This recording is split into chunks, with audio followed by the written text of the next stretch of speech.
ערב טוב.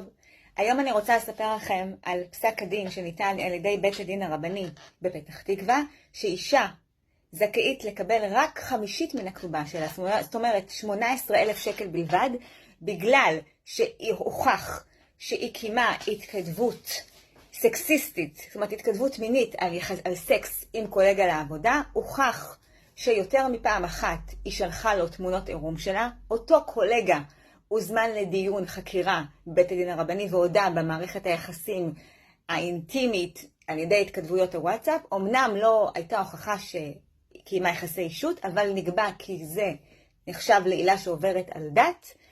האישה, אני חייבת לציין, יצאה דוברת אמת בבדיקת פוליגרף, אבל בית הדין הרבני אמר שלאור הסתירה בין